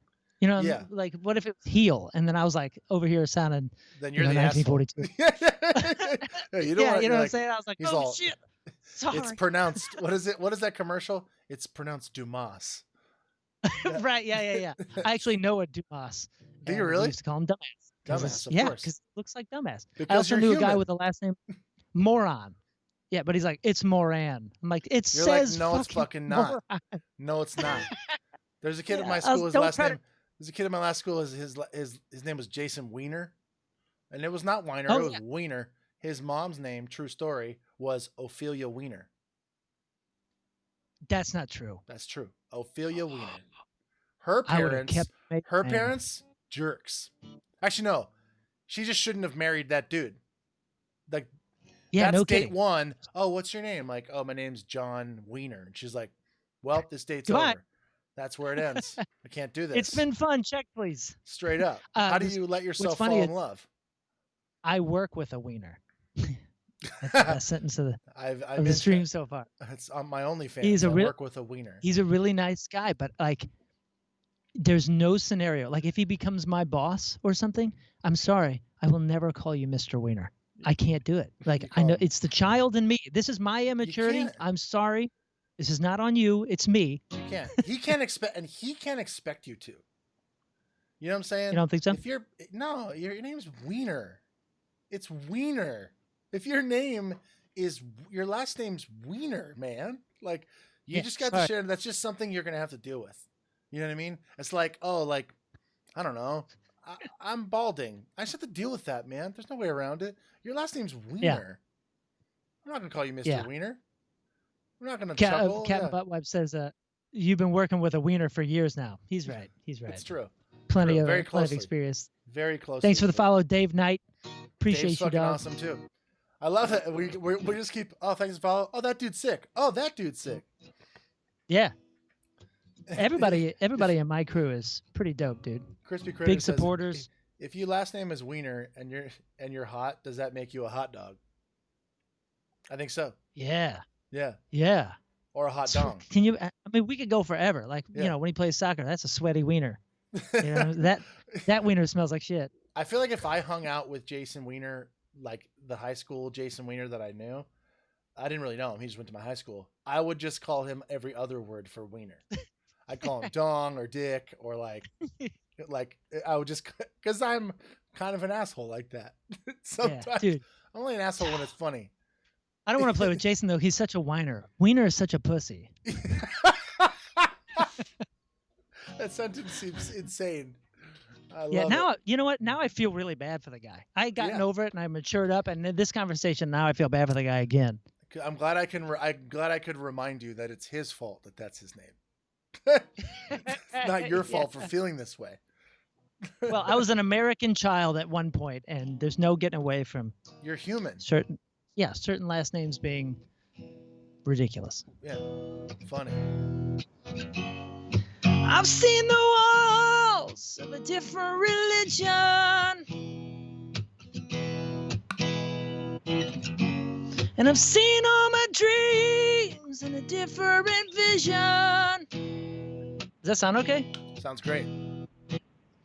I've tasted the rain of a Vienna thunder.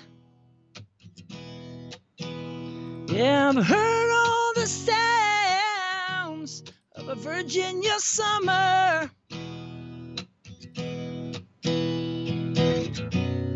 So let me go.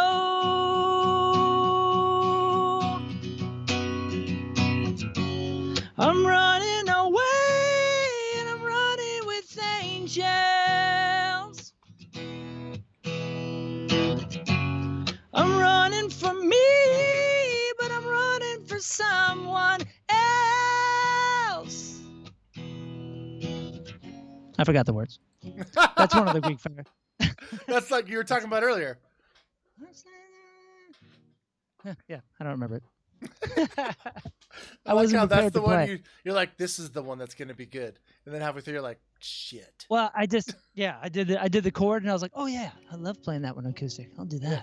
It's one of my favorite songs, and I never knew how to track it, and the version the Greek Fire ended up releasing was like super fucking rock and roll, like Yeah. super like you know, like the Yeah. guitar, Yeah. and it was it's always a unique experience when you like have a song that works like 10 different ways.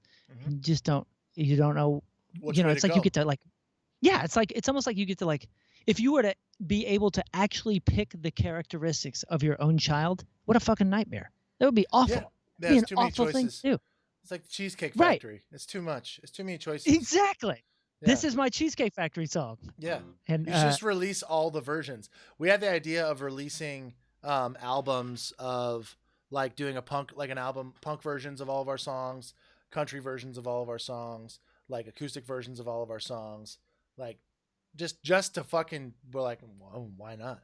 Why the fuck not? We've played punk versions of our songs, like super fast punk versions of songs yeah, live. oh, I remember. Yeah. I remember. I think you did a Taste of Gas a couple times in the U.S. Mm-hmm. When because we were flip flopping a spot with you guys, I think. Yeah, it was us. So I saw you guys and As every Lay day. Dying would switch. I think. Right before Thrice and Deftones. Mm-hmm. Yeah, so I was always there watching you guys. So any of like the changes, I'd be like, oh shit, Detroit got a special night tonight from Atreyu. Shaking it up a bit, you know, shaking it up a bit. Yeah, that That's stuff was awesome. fun, man. Yeah, those were the days that no one was on. Well, no one that I knew was on like clicks or any tracks or any of that kind of stuff. And now every band, you're just like, dude, ooh, maybe I shouldn't go there. I mean, every band is on tracks lately. I mean, every fucking band. Yeah. Which is fine. Yeah. Until it's not. we have always been the band that like we incorporate tracks that we can't do ourselves. Like you know, like guitars, singing. I'm just kidding. No, like it's always the extras. It's the piano and strings and like choir vocals, because we're not going to hire people to come do them every day. Sure, exactly. Where it makes sense for the performance and for and you know for what the delivery of what you're there to do. But you know as well, first of all, I never would have brought this up if I for one second thought you were one of the people that abused that. But there is definitely some abuse going on out there. Oh yeah. How sick would it be though if you were like, yeah, you know, people abuse them like you guys. Just straight call me out. I'm all, but we don't. We don't. No, I would never do that on stream. I would do that, you know, in the van. Yeah, exactly. Well, I liked that is the kind of the little ditties that you just did. That was nice. You know. Oh, should I continue? I mean, if you, it's up to you. It does sound good. The guitar sounds very warm, cozy. All right. How about some Alan Jackson?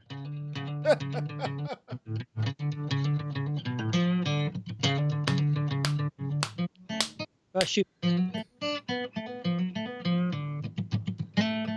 Well, I went down yonder on a Chattahoochee, never knew how much the muddy water meant to me. That's it. I can't. You should do a show. Do it all. I can do country and more country. You should do a 40-minute to 45-minute show live when that happens again, of playing songs that you do that every song the whole way through. I can't. You don't announce any song. You just start playing something, and like every 4 lines, you're like, I can't. Anyways, start having a conversation. Just really start playing where you left off for like 45 minutes. It would be a sick joke at the end, but like pretty funny, pretty good, I think. We did when the Teenage Dirtbags started. That's the '90s tribute band. Yeah. We were called the Headline Hoosiers, and Hoosier is like a term. I know, like Indiana folks call themselves Hoosiers, but like in St. Louis, that's like a derogatory term for like, you know, like a hick or whatever. So we were called the Headline Hoosiers, and some of the shtick that we would do. We did this one show that we were supposed to do like an hour and 45 minutes or something. And right at the last minute, it got cut down to an hour. And I was prepared to do multiple things, but I was like, dude, what if we just play what we intended on playing, but any of the songs that aren't like crushing, I'll just fucking stop. And it just so happened that a couple of them, I really didn't rehearse the solos because I fucking hate solos, man. I just do. You're like not that guy. I'm just not that guy, man. This is a tool. This is a songwriting tool Yeah. for me. This is not watch what I've been doing for the last 12 months. Like Yeah. I don't. Now that has its place. I'm not Yeah. shitting on it. Yeah. I'm just It's just shitting not on your it. For thing. me, yeah. For me, this was a means to an end to communicate with people. Like I just want to move people. Yeah. And I will move fewer people doing this Yeah. than I will doing that. You know what I'm Yeah. saying? So That was great. for the most part, I'm not. Thank you. You feel moved? I literally, my eyes were like, For the most part, go on. I don't like doing solos. And we would get to a song. It was like song number 3, and it was "Say It Ain't So" or something from Weezer. And we get to the solo, and I would just stop and go, no, this is the '90s, man. Who fucking solos, bro? And like we just ran into this. You know, it's like it's all improv. It's a bit comedy. Yeah. Like the whole thing is like this improv comedy, and that just kind of happened, and like everybody was like, "Oh no," you know, because like that's a cool part of the song. Yeah. And then we did the next song, and whatever the next song was, it had like a '90s solo, and '90s solos are usually pretty garbage anyway. Yeah. In a good way. But we would get to it, and I go, "Oh, bro, no, this is fucking '90s, man. We don't solo. It's not about me, bro. It's about the art." You know, and then, like that shtick just rolled, and we ended up doing every song that we intended on doing. I just stopped like 70% of them halfway when the solo would hit, and I'd be like, "Dude, I'm like putting the focus on B." Yeah, and that's not what it's about, bro. And my band was like, "Are we gonna run this into the ground? Are we still doing this?" Like, and they would follow me every time and just stop the song. We'd go to the next one. I love that. It was awesome. I love that, dude. It's all about bits, you know? You got to have a good bit. Dude, bruh, I sharded. My buddy Dave on my stream just mentioned the Eli Porter cover. Dude, yep. Do you remember that? Absolutely do. I absolutely do. I've talked to, throughout the years, the other dudes in Story about it so many times. And the truth of the matter is, I'm happy it doesn't exist on the internet because it's just not okay anymore. Like, yeah, I don't think it is. Like, the content, I thoroughly enjoyed the content because I thought the dude was awesome. Like, the concept of Eli Porter, it's this video of this high school kid, and they're doing like a rap battle for like their high school like video class. The two hosts are just like, they're trying to be so cool and just like so gangster. And then the rap battle is between this dude Envy and Eli Porter. Now Eli Porter has like a slight like mental handicap of some sort. I don't know what it was, but the dude can fucking rap, and the shit he says is so witty and so fucking hilarious. And he kind of like shits on this other dude. And the other dude goes first. Who was also decent. Yeah, the other dude was actually decent, but he like they're takes both digs. Good rappers. Yeah, he like takes digs at him and like kind of like makes fun of his like condition, and it's not that chill. But then Eli just fucking shits on the dude, and then the end of the video is just weirdly edited and it's very funny. Now I don't know how people would like find the video, but we on tour in Europe, I had the idea to do a death metal version of the song because you guys introduced it to us. So we programmed the drums. I think Nick from As Lay Dying and played guitar on it. I think Dan played guitar on it. And then we had Dan, myself, and fucking Tim from As Lay Dying all sing on it. And it's just a death metal version of this song. It was so good. It was such a good song. It really was good. But it's like lost in the ether. It's like I try to find like every like once a year I'll be like, "Yo, you have the Eli Porter song?" And I'll have to text like 10 people, and everyone's just like, "No, I gotta find it. I have no idea." I never had it. Yeah, but I never had it. It was a moment in time. It really was an interesting moment in time because that was when the internet was like first being used for those type of that type of virality. You know what I'm saying? Like the viral videos that were from people's high school things or goofy stuff, you know, you know, people falling down escalators. Like, I mean, that all kind of started right in that era, like the whole bloopers thing and all that. Yeah.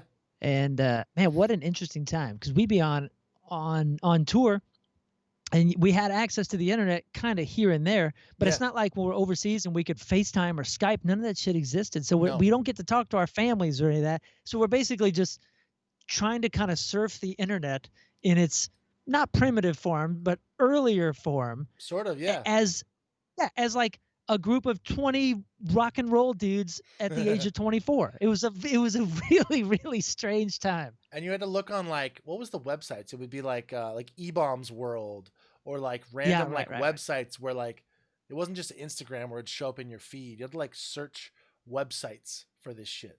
Yeah.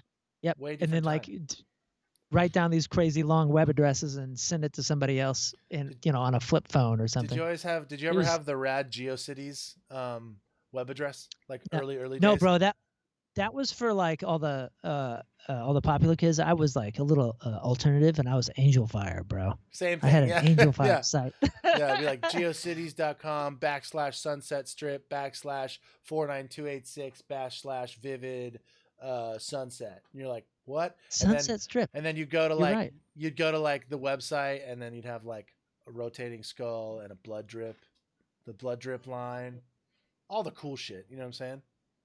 Yeah, we had like a brick wall background JPEG type of thing, and then we put our band photos from the basement like over the brick wall. Yeah. So we did like the cliche photo shoot, but not. Yeah. It was a fake brick wall. Over the brick wall. Yeah. It's so good. That was like 97, 98, something around there. It was so awful. We were so bad. And we did like POD covers, and this was before POD was like worth covering. Like a national band. Yeah, they were just like a San Diego band that POD we knew covers from all the Christian festivals. You did POD covers that people just thought were your songs because no one knew them yet. I hope so. I hope they thought it was ours. They were pretty damn good songs. So good. Yeah, man. I love it, man. Those were the times. I know. Those were the times. But you know what? So are these. These are the times also. Today is good. Today, have you seen any of the inauguration stuff? Yeah, I watched as much as I could. It all started kicking right when Garth? we got. Dude, that's the problem. I was tracking some things. I was doing show prep for tomorrow's radio show because dude, I'm up at 3 a.m. Yeah. And we're on air from 6 a.m. to 10 a.m. in St. Louis, and then we have a podcast, The Rizzuto Show, if you'd like to look it up. Mm-hmm.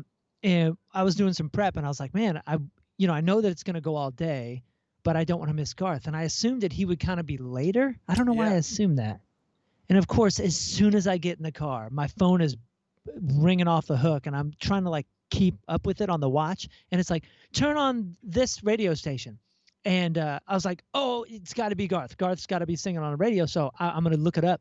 And I was today's years old when I realized I don't know how to change the station in my fucking truck. I've had it for 3 years. I couldn't figure it out. Like, what am I doing here? Oh, dude, I'm hitting source. I'm hitting audio. I'm like, what is it? And it's only going to the presets. And I only have like 2 presets on there, and NPR or wherever they were broadcasting the inauguration wasn't on there. I'm like, oh, I don't know how to do it. I pull into my driveway. Yeah, 11 miles later, I pull in my driveway, and I remember there's a physical fucking knob, and I turn the knob, and that's how it works. I couldn't believe it. Old school. I felt like my father. You know what I mean? Like incapable of using technology. We all turn into that. This is my truck. I love this thing. What the fuck? Yeah. I'm so used to the phone, Bluetooth, and podcasts that I guess I don't use the dial. Yeah. And I turned it on right after Garth ended it, and like some lady was like, "That was Garth Brooks singing Amazing Grace, and I don't think I've ever heard it done better." I was like, damn it! Come on, lady! Son of a bitch! Yeah, so man. Good. But I heard it was, per his request, he is asked that it not be recorded or replayed ever again. Damn it! We will replay the entire inauguration minus Garth Brooks' immaculate performance. We're gonna play Foo Fighters twice. Yeah, no kidding. I did see when I got home, I ended up seeing some stuff. I heard I guess whoever followed Garth was like a 22-year-old poet. She was badass. Uh-huh. I heard the pastor And I saw some of the basic stuff when Biden started talking. Other than that, every time I would look up, and because I was trying to take a nap and I was trying to work on some music, every time I would look up, it was like motorcade stuff, going here, Yeah, going, boring. going Yeah. here. Yes, so I got all the in between stuff, and I like how they're nowhere. Whoever the broadcasters are on whatever channel I was watching, they're not even in the same city probably, but they're still talking like it's a golf tournament, Yeah. and they don't want to interrupt. Yeah. Like, what are you doing? It's You very guys are strange. far fucking away. You're not there. You're Yeah, in like I a thought this freaking was van. exciting. Yeah, yeah. Get stuffed, This is an guys. exciting time. Yeah. Fire it up. It's awesome. Well, dude, I thoroughly enjoyed hanging with you today and chatting with you. It's funny. I love having guests on my Twitch and doing this because you end up having good long conversations with people that you don't get the opportunity to as often as we'd like. Yeah, man. But yeah, I appreciate it. I have to run here shortly, but I told Porter just logged on, and I told him I was going to raid him. We should both raid Porter. Oh yeah. Where's I don't follow him yet. Where you at? Where you at? Porter McKnight. Someone post Annie. Can you post Porter's link in the chat? Are you still here, Annie? Yeah, you are. I think you are. Hold on. Sure. Or I'll thanks to Shane. Thanks to Shane for raiding, and everybody that jumped over to mine and hit the follow or the subs. I very much appreciate you. I just like when we started doing the Twitch stuff. It was video games and just kind of hanging out. And I've been showing people more the studio process as of late. I tracked the Ironic song, which is up on Spotify if you want to check it out. Live, I did the guitar here with my buddy Chris. I did the vocals here live, and it's really fun because that was. Yeah, and I think I love it too. It's something that I was fairly hesitant to do because one of the things that I always thought was so special about bands that I loved, in the 80s and 90s, is there was like such a mystery to all of it. And that's gone. But now I'm starting to really appreciate where we've taken, just the recording process and kind of the pulling of the curtain when it comes to certain functions of what we do in our entire, you know what I'm saying? I think it's important too, as far as I've done the same thing. I've done some segments on my channel, not in a little bit, but I did a thing called It Starts With Drums, where I would have drummer friends of mine send me a drum track, just drum tracks. And then I would go into the studio and write and record a song from scratch to those drum tracks.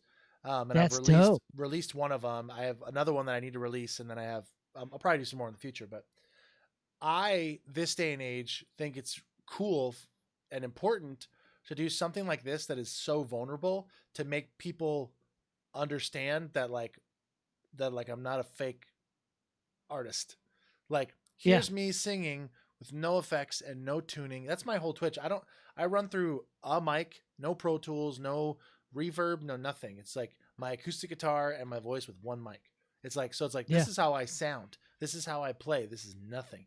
And it was funny. Like we did those live streams, and there was people in the chat that were like, "This is fucking pre-recorded." Like our management was like, "They had some people that thought it was like you weren't playing," and they also were like, "But they're like, Brandon, you had a bunch of people in the chat that were from your Twitch that were like, no, go watch his Twitch." They're like, "We've been watching him sing these songs for fucking months. Like, go watch his Twitch and then tell me that he's not really singing right now." Or you know what I mean? Yeah, exactly. I think that's a cool thing to do as an artist and as an entertainer, to be like, look, this is just me. This is there's no barrier here. There's no effects. There's no smoke and mirrors. It's just me creating. I like the opportunity to do that because I think there's a lot of everything is fake these days. So it's nice to like be real and exposed. Yeah, dude, I think you're right. I think you nailed it. Yeah. Thanks for the sub, Jessica, by the way. Hell yeah, I think Jessica's dope too. Thank you as well, all your followers too. I got a bunch of new subs and followers today. I appreciate you. Yeah, man. Let's keep doing this. I like this combo guy. It's nice. Yeah, let's keep doing this, man. If you wanna collaborate and send me drum tracks or whatever tracks or any of that kind of stuff, or vice versa, dude, let me know because I am in full mode right now. This is the year. I just want to dump. It's the data dump, music dump year for me. Yeah, I love it, dude. You know what I'm saying? I love it. I think Annie posted Porter's Twitch link in my chat. Oh, thank you very much. I appreciate that. So I'm I'm gonna gonna follow and raid him too. raid him. I'm gonna jump off, and I'll hang in his chat for a couple minutes. But it's been a pleasure, man. Always really good talking to you. Likewise, Let's man. I definitely do appreciate this. you, and I will see you. I'll see you soon. Let me know when you want to do this again, and Yeah. hopefully we can catch up on the road soon and get things back to a little bit Seriously. more normal. Seriously, I'm in, man. I love it. All right, Mark's dude. about to get flooded. Oh yeah, hell yeah. Porter, here awesome. we come. Here we come, buddy. See you, brother. Later. Dude, love that, dude. This is so much fun. For some reason, that is my camera's not picking up. That's cool. Hold on a second. Please hold. I'll get my camera back. I'll get my camera back. It's on the wrong fucking camera. Well, anyways, I don't have a camera. Anyways, I'm getting off. We're going to Porter's stream. We're raiding. Let's hang. Bye.